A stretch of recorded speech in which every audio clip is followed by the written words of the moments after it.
wait. Hey guys! Welcome to our first ever episode of Movie Night. I'm Riley. And I'm Bridget. And this is a show where we share our love for cinema. And where we may or may not fight over the best High School Musical movie to exist. Well, we can save that debate for another day, because today we're going to take a blast from the past and look back on the early days of cinema. You know, I find it pretty cool how much films have evolved since the early 20th century. Exactly, especially the transformation from silent films to the Dolby Atmos quality audios we have now. And silent films don't always refer to films completely without audio.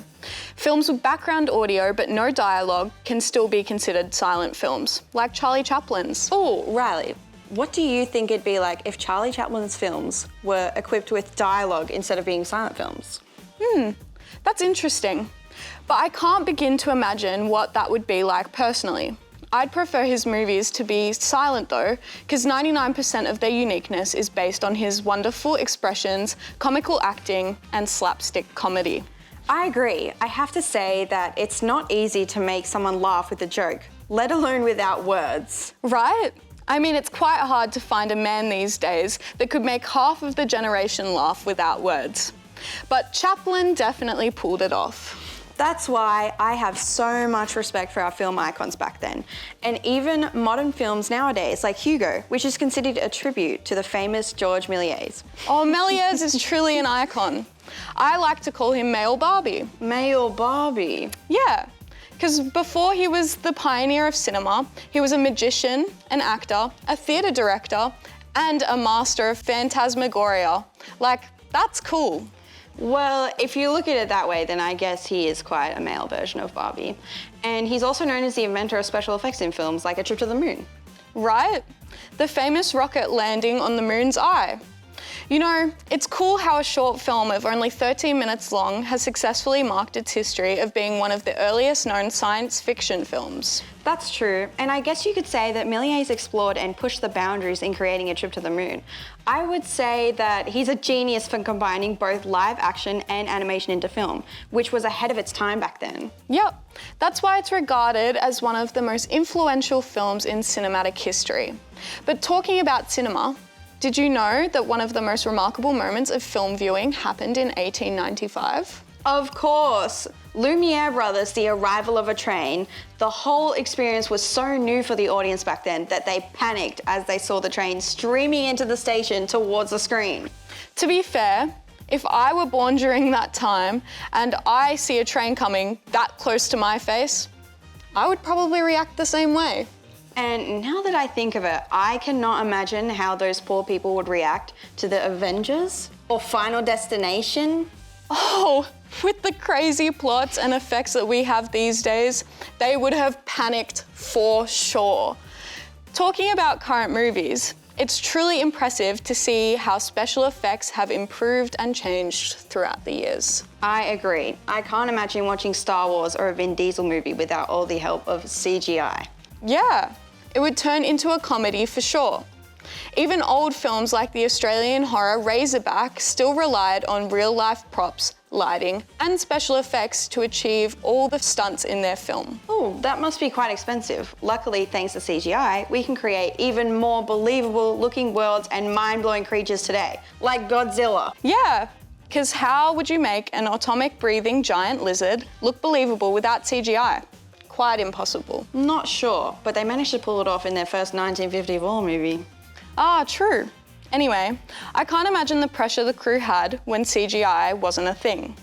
Imagine having to retake a scene where they used a real-life explosion. Yep, and there's also more than just technological advancements in the evolution of film, such as thematic changes. That reminds me of the male gaze. If you pay close attention, you'll notice that the male gaze has been depicted in many films from the past, including Clara Bow's It, which places women in objectifying roles. The portrayal of the male gaze in films often focuses on a woman's physical being, framing her body from a male's perspective, often revealed through an over-the-shoulder shot. It could also be simply done by giving a woman a passive role in a film.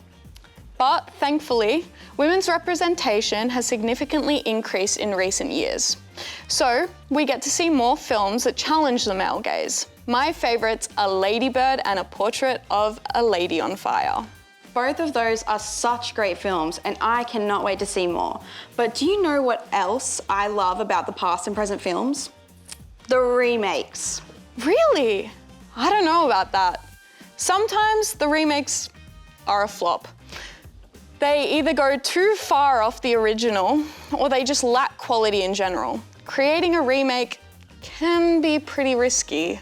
Well, that is true. Sometimes they just do it for the money, but in certain cases, some remakes are arguably better than the originals. Take Scarface as an example. I think the reclusion of its cultural setting did heaps for its remake. I agree with that one. De Palma took the essence of the original film and translated it in its own original way by adapting it to relevant issues in the 80s. The remake shifts the perspective of Tony, the drug lord, from an Italian immigrant to a Cuban immigrant. And that's what's important, is that it still respects the original. Exactly. You know what's another good remake in my opinion? The movie It. That's right, back in the 90s, films weren't allowed to include too much graphic content. Without advanced technology, Tim Curry's portrayal of Pennywise relied heavily on practical effects and makeup, whereas Bill Skarsgård's version utilised CGI to make him a whole lot creepier. They even made Pennywise morph into a crazy spider. With a whole lot more guts and gore, the remake is a lot more sinister too. I could go on and on about that creepy clown. Anyway, I think that's enough enthusiasm for Pennywise today. I heard we've got some lovely parents and grandparents here to share their thoughts on their favourite old films, actors, and more. Interesting. Let's check it out. Hey guys, today I'm chatting to some experienced film fans to find out which films were influential for them growing up. I am here with Anuja. And tell me a bit about your favourite movie growing up. I think I watched a lot of movies growing up because I really enjoyed them. I think the one that stuck out to me always has been Shawshank Redemption, which I watched a lot as a child, and now even as an adult, I watch it a lot, over and over again. Yeah, what would you say are your sort of favourite parts of the movie? Who does not love Morgan Freeman in a movie, honestly? But I think along with that, I feel like the movie is very gripping. You cannot really predict how it goes, and I really like unpredictability of a movie. So I think that is what keeps me taking back to the movie to rewatch at any time of the day. I am here with Pala. And tell me a bit about your favourite movies growing up. I've always enjoyed watching action and superhero movies.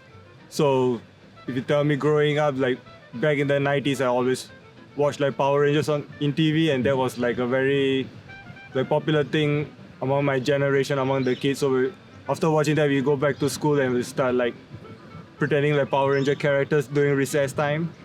Yes. So sometimes it like gets too fun, and sometimes we will get kind of violent. I am here with Ian? Tell me a bit about your favourite movies growing up. Well, one of my favourite movies was called Flying High in Australia, although the original was called Airplane in America. And the interesting thing is it was a comedy with an identical script to a drama movie. And this shows the character of the actors to actually turn something that was really serious into a comedy, and they did it so well, and they used serious actors. And for example, Leslie Nielsen took that role. He didn't really want it, but he took it anyway, and since became a comic actor because he was in that movie. And I just love it. It's every 20 seconds is a really clever one-liner. It's a very funny movie. I'm here with Kevin. And tell us a bit about your favourite movie growing up. Well, probably the favourite one that I can recall, which is a bit past when I was younger, was Break 'Em Around. And the reason for that film is just the history of it. So films that have a story in history interest me most. Titanic is another one. It's a real interpretation. Well, the interpretation might be questionable in some cases with some films, but basically it's based on a true history. What would you say are some major differences between movies from the past and movies from today? I think the movies are more refined now, the content's more refined, and it touches a lot of important bases that I think a movie should, because it's not entertainment now, not just entertainment now. People do rely on movies for just awareness, if you'd say. So I feel now the content's become a bit more far reach, like that it has a better reach now than it had back then. But I do still think that the movies back then were like great because they're for entertainment and we were entertained, so yeah. How did you sort of watch movies while growing up? What sort of format were they in? Well, apart from going to the cinema, and in fact, when I grew up, there was a thing called Cinerama. And it was a huge cinema in the city with 3 projectors, one in the middle and 2 each side. It was a huge curved screen. And I think there were only about 2 or 3 movies ever really made that exploited that. But mostly it was black and white movies on television and then coloured movies in the cinema. Okay, interesting. Yeah, it's crazy how streaming platforms and everything have changed the way that people view movies now. Well, the other day I fired up my old VHS tape recorder and the quality is appalling. We didn't know it at the time because we were happy that you could record something at midnight and watch it the next day. But the actual quality compared with modern TVs, it's just amazing. Yeah, no, you can even tell like when you're watching older movies on streaming platforms how bad the quality can be because of the like differences. How did you watch movies while growing up? Mainly on TV until probably mid to late teens, but a lot of the content that I watched growing up was more cowboy type shows, American cowboys like Rawhide and Bonanza and those sorts of films. That interested me because I'm interested in horses and animals, so that was my what led me to be more interested in that type of films and had animals. Did it give you like more knowledge on that sort of content as well? Yeah, well, I started working the horse when I was 4 and contracting with the horse when I was 8 for neighbours and so on. So, yeah, the fairly deep connection with horses in particular. Yeah. I had 2 brothers that couldn't stand a horse, but you couldn't keep me away from it. So if you got the bug, the horse bug, there's no cure. So, yeah. Which is good because my work involves making horse arenas, so it's good for the economy, my economy. Would those sort of shows been targeted more towards regional Australians and farmers? Well, I think that'd be the audience that'd be most attracted, like I was. And I guess the story of those films was the goodies and the baddies, and sort of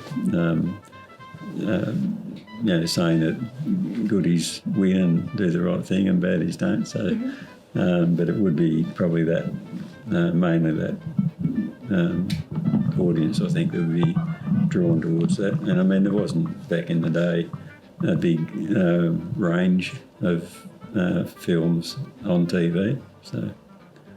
Who were your favourite actors, actresses growing up? Did you have any celebrity crushes? Well, I would say I had like a crush on Jessica Alba when I first watched her on Fantastic Four. There was like quite some time, so when she first appeared on screen, I just find her like kind of like cute and pretty, so I was just attracted. And back then, I think I was like 15 years old, so you know all the adolescence thing going on in you. Yeah. Yeah, exciting. Any others? Actors, actresses? I like Arnold Schwarzenegger because, especially from his Terminator films, I think he was like more of a very macho hero for the guys. And even when I was like younger, I tried to like build my body like him. It didn't really work out for me, but I enjoyed it. Yeah, good. Are there any films from your childhood that you would suggest any film fans should watch? Well, one of the great movies of all time, of course, is Casablanca with Humphrey Bogart and Ingrid Bergman and a few other top actors.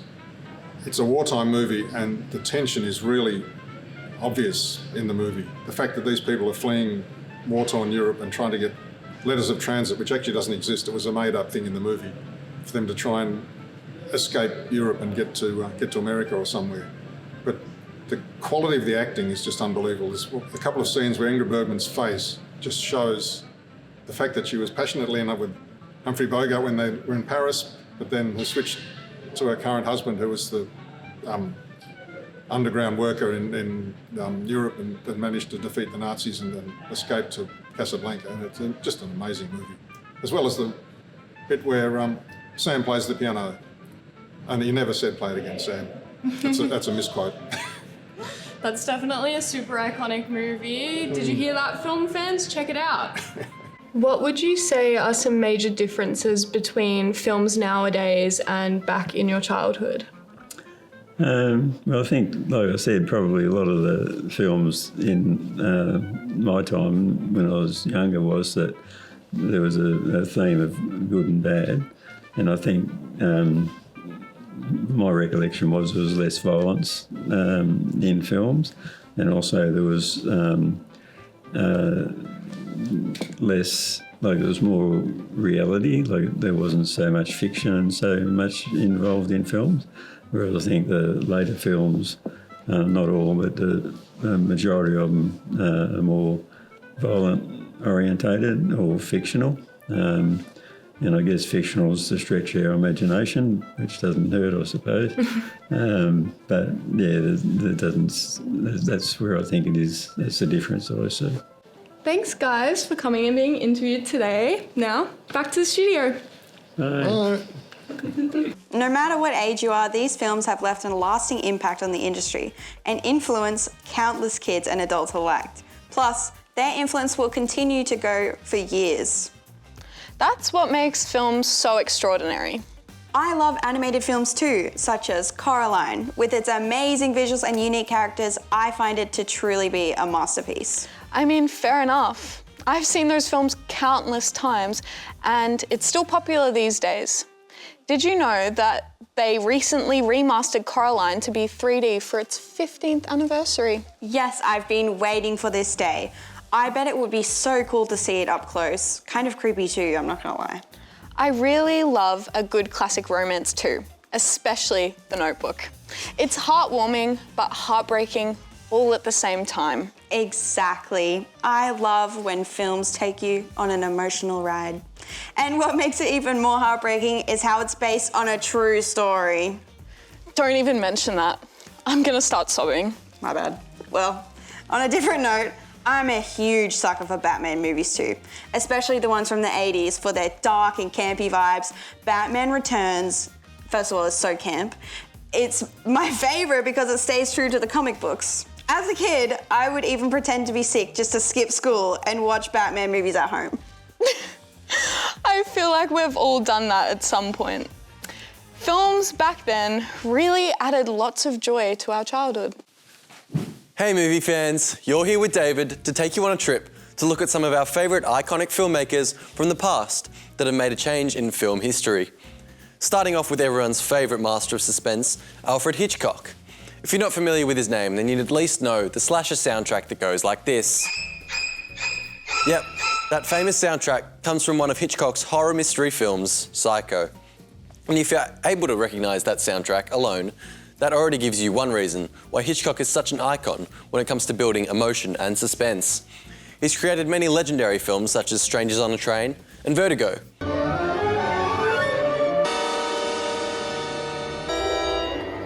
The movie Vertigo is not only known for its storytelling, but also for the invention of the zoom dolly, famously known as the vertigo effect. If you pay close attention to the movies you're watching, you might notice the use of the vertigo effect in later films, such as Jaws. That is why Hitchcock's masterpieces will forever be cherished. If you like action films, specifically Star Wars, you might want to thank Akira Kurosawa for being such an inspiration. Kurosawa is a Japanese filmmaker known for his work such as The Seven Samurai.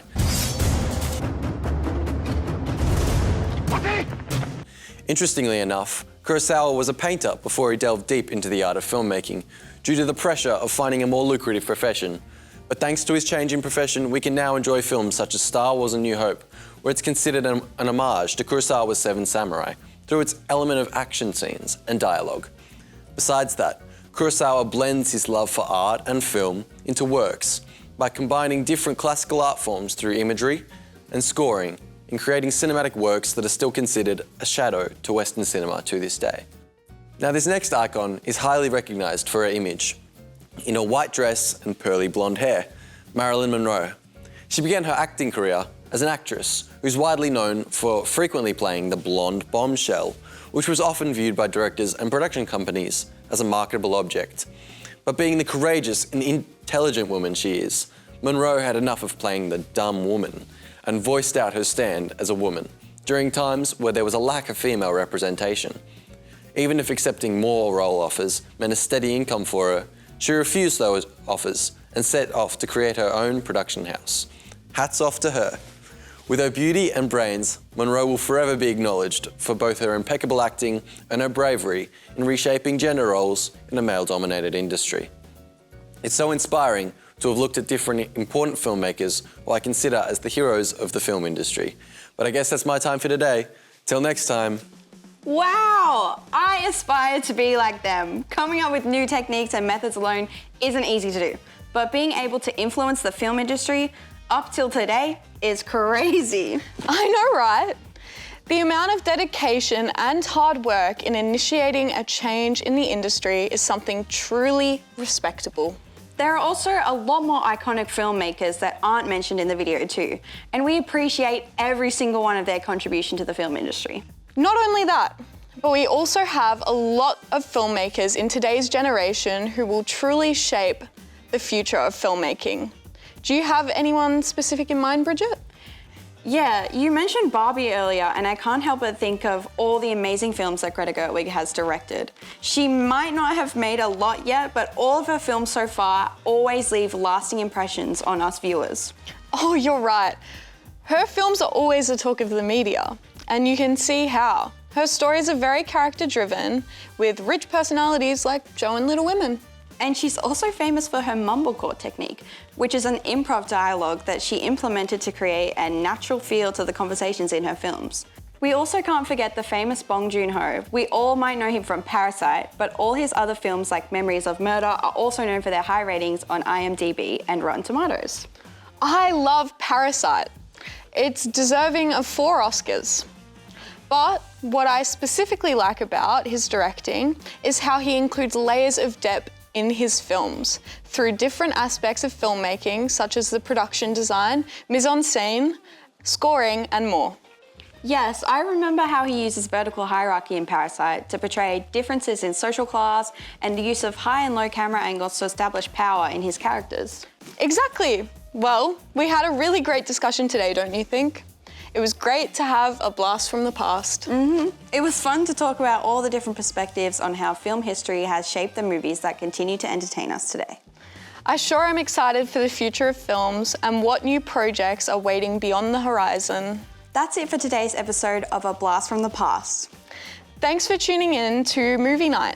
Our next episode is all about horror, so we'll see you soon for some exciting, spine-chilling fun. Stay tuned and goodbye.